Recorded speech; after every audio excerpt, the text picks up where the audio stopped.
Hi. Hi. How is voice? Is audio coming through?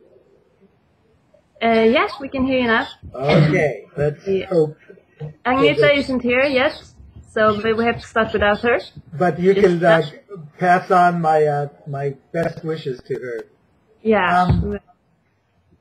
I wanted to start today, before we show any of these slides, to talk a little bit about the operation that was launched by the United States and NATO. I'm sorry. Now we can't. The video is a bit disconnected.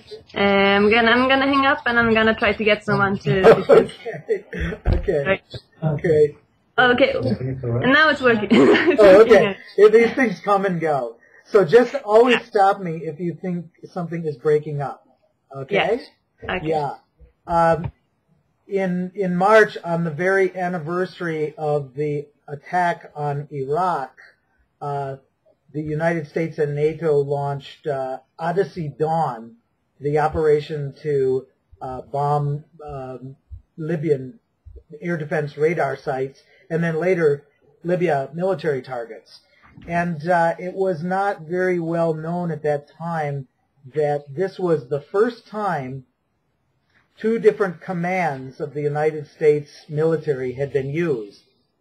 The Africa Command, which is based in Stuttgart in Germany, and the Global Strike Command, which is part of Strategic Command in Omaha, Nebraska. And this is an unusual thing we will see more of in the future, where military commands meant for war are instead used for one-sided attacks against other nations.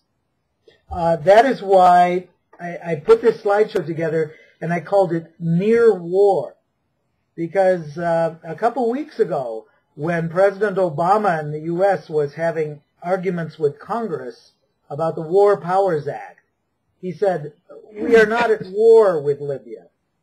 And in some ways he was right. We are in a state of attack with Libya.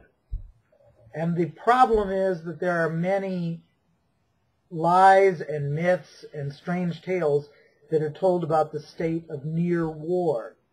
And we have a feeling in the global network that what we will see in the future most of the time will not be war as we know it in the past, but this state of near war, where we use robot drones, we use cyber warfare, we use weapons from space to create a one-sided attack on another nation or another group that does not resemble the war we've known in the past.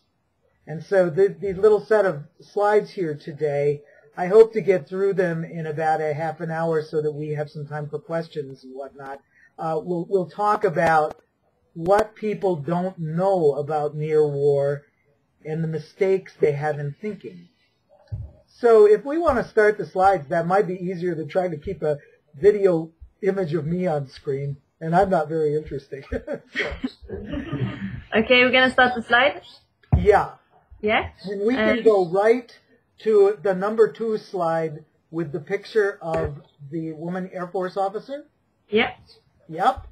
Okay, you will look at this title and it will say a little joke we have here in Colorado about the chair force.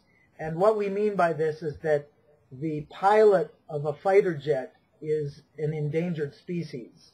Most pilots these days sit in chairs on the ground in places like S-Range itself, in Creech, Nevada, and they conduct war directly against adversaries, and they do not see the results of their work.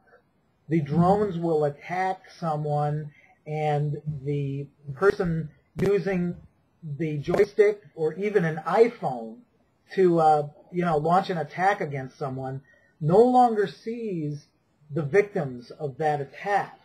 And so, in the military, that has been talked about for some years as standoff war.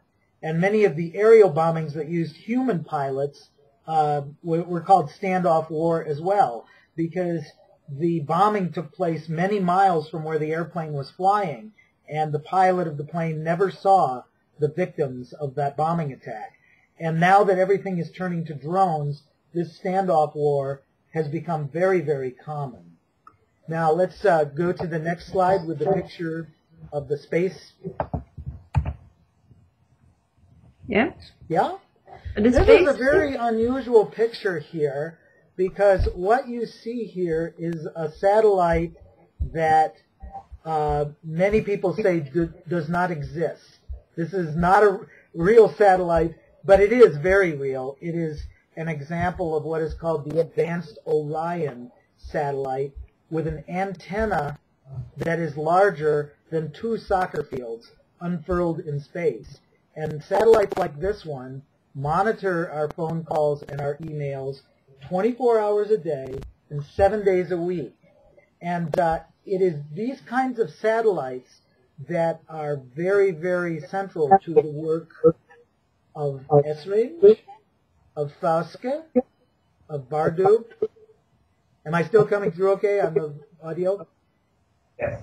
Lovely. Yes? Yeah, Okay. go once a long time ago, the military satellites of the United States were thought to be very peaceful and helping to verify arms control treaties. And so, even though they were very secret, people liked them.